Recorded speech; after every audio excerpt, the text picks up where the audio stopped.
Hey friends, and welcome back to the Holssi channel for more IU and her brand new music video, Holssi. I am so excited. I'm so excited for this. I'm so excited for the new album. I don't want to do any ramble like I usually do.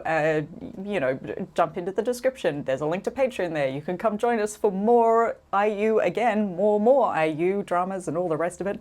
But for now, let's concentrate on what's important, and that is Holssi. Let's get into it. Kacha! Outrageously cute.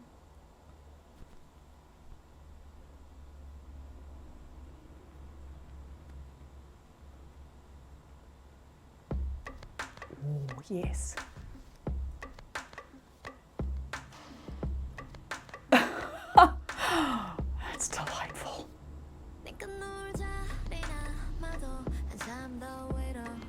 I can't believe.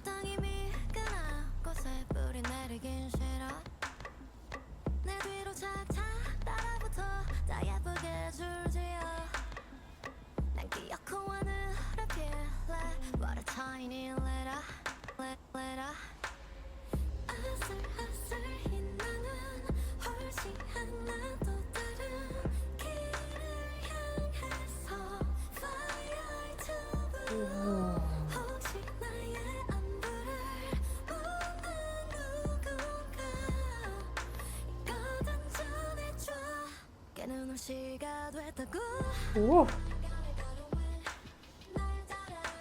This is wild.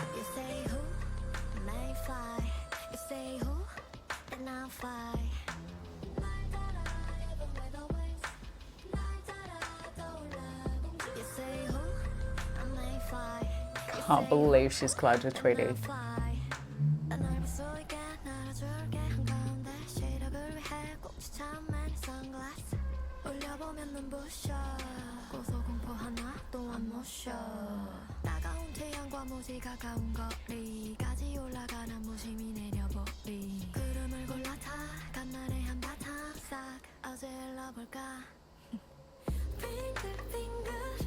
Isn't this style interesting?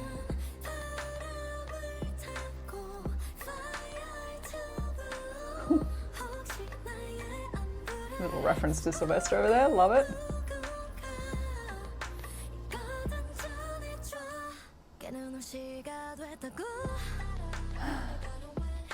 Cute.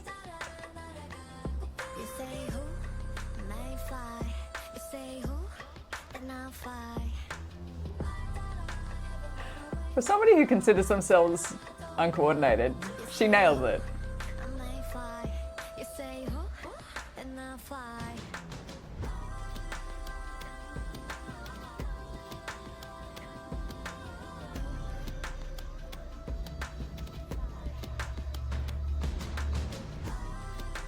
The way everyone goes all wobbly. How wild.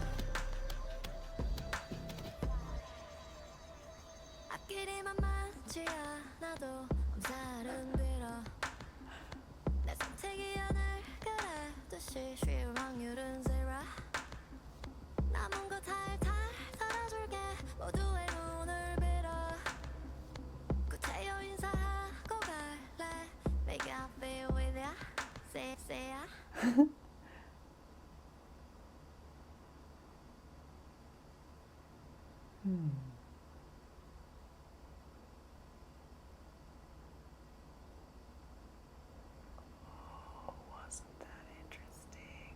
Oh my God. I love it.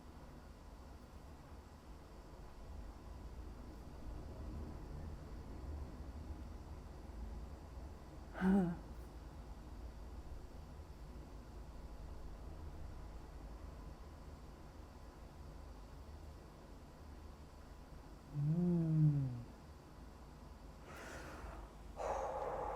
Oh my gosh, there's so much to unpack. So I kind of felt like I read the lyrics before we watched it, and they were interesting in that they're positive and expectant, but also a little bit sad because it is about disconnecting and flying away from everyone else. And I thought this could go in either direction. This is something that you actually could turn into a ballad. But then I thought, this is IU. She always does actually kind of devastating lyrics with very bright poppy music. She's often deceptive that way. The style of that was so funky to me because the verse felt like things like Blackout. The way it was, had that little groovy beat to it, and it was a bit funky and a bit like fun, but in a very cool, very unbothered kind of way. That's the kind of music that you groove to by yourself. It's not working too hard, it's just funky. But then the chorus reminded me a lot more of her dreamier ballads. She kind of did both. She touched on both sides of what she tends to produce in a full album, where you get the funkier, boppier things, and then you get the sadder, dreamier, more heartfelt things. We got both in the one thing. Very interesting about being a song about flying away and being up in the clouds and turning into a spore, but she's the only one who doesn't lift off the ground. She doesn't want to be stuck down here. She doesn't want to take root in the earth, but she's the only one who doesn't fly off into the clouds. Her little avatar's up there, but we see at the end that's a balloon. So it's an imitation of her, but it actually isn't her up there. So, I mean, I wonder if then the story of the album is going to be the actual flight, whether this is the promise that she's going to take flight and then we're going to see it happen, or whether this is a story of, how do I put this, personal expectation versus reality, or the fight and the struggle it takes to actually make your dream come true. That this is the dream, this is what she wants to do, but is she there yet? It's the lyric almost reminds me of Defying Gravity from Wicked, difference being in Defying Gravity, she does it. She gets on the broom and she flies. But IU does not lift off the ground in this. Indeed, the shopping trolley is full of things that should float, but aren't floating. So there's balloons in there, there's streamers, there's a dandelion. Dandelions are also something that you use to make a wish, and you blow them and all the little spores, and she describes herself as a spore, all the little spores fly away and they float off into the air, and that's your wish, but it's stuck in the cart along with everything else that should be floating, like balloons. Even Tweety, a bird, is tethered to the building and not flying away. And of course, if you know the cartoon, you know that Tweety's in a cage and isn't going anywhere. Tweety is stuck inside his cage. So it's interesting that it's a song about being free and being up in the air and being super close to the sun and taking root in a cloud instead and looking down on everyone else. But none of that actually happens for her. It happens for everyone else. It could easily be a story as well about her inspiring other people to take flight. She calls herself a leader. She says, "Follow me in a pretty queue." And everybody else in the music video does indeed take flight, and they're going up to her avatar that's up in the air. Is this an expression of IU, the artist, inspiring people to take flight, but Etienne, the person, is stuck down on the ground? Could very well be that, which is sad, wrapped up in a happy tune, as so very her. I love that she's dyed her hair that colour so she resembles Tweety Bird. She's kind of the same colour as Tweety Bird now. And all the clothes had that fluffy texture to it, which isn't quite feathers. What it looks like, what it reminds me of, is the fine down, like the pin feathers that baby birds have when they're first born, before they get proper feathers. So it's that really fine plumage when a bird is too young to fly and is just born. So again, this could be representative of her intention, of her promise to herself, but she's not doing it yet. She's still got her little baby bird fuzz on. She hasn't actually sprouted wings. She hasn't actually sprouted feathers and taken flight. There's so much to unpack with this. Torzy, what else did your brain figure out? She asks as she scrolls through the music video for a second. Let's have a quick look-see. I mean, yeah, to start in the clouds and then it cuts to reality. There's that like thing and it cuts to reality. And it's an urban jungle. There's nothing free about that environment. It's concrete, it's the city behind it, it's ugly wires, and oftentimes those ugly electrical wires are in the way of the thing that's free. The avatar balloon is often floating behind those wires when we see it until we cut to it up in the clouds. It's stuck behind that thing. There's an impediment, there's something obscuring it a little bit, and there's rubbish everywhere and there's graffiti everywhere. Like, this is not a pleasant environment at all. What is in that basket? That's interesting. The basket has a bunch of receipts in it. I mean, is that representative of history, of everything that's come so far, and so she can't disconnect and fly away because all of this is stuck to her, or, you know, stuck to all of her belongings. You know, there's a bunch of garbage on the street. She could chuck it all in the garbage and off she goes, but she doesn't. First, she's choosing to carry it with her, and then at the end, she can't escape it. It follows her anyway. And then we cut to suburbia, which again is something that can be quite a trap.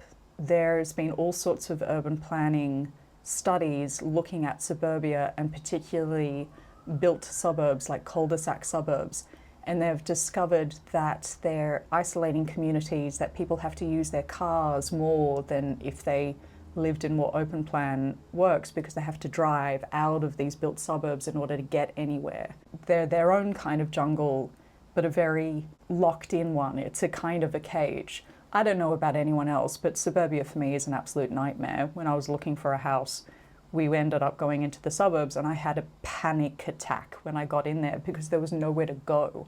I was like, but where's the people? Where are the cafes? Where's the place to hang out? We're just in deepest, darkest suburbia, and I literally had a panic attack. So to go from urban jungle into then the suburbia, which is another kind of, can be, for some people like me, can feel like a trap. And also feel like a trap. Like, it's interesting that then it's kids that need to break free. First it was the adults getting out of the urban jungle, and now it's kids that have to get up out of there, like get out of this environment, go be free, go be creative, because this environment's going to squash your creativity, it's going to squash your growth.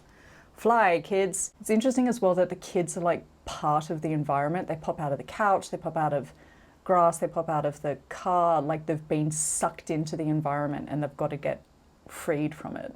What else do we have? Her second look, the one where she's in suburbia, her sleeves are too long for her, so it's kind of like she has wings, but she's still not going anywhere.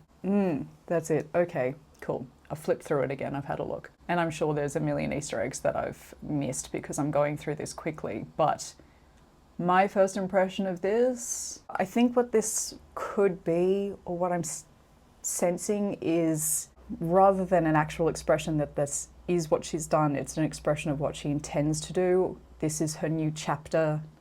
This is her new identity. We had, like, Lilac was closing a chapter, and then even her previous album, the last mini album, those were all songs from pre-Lilac.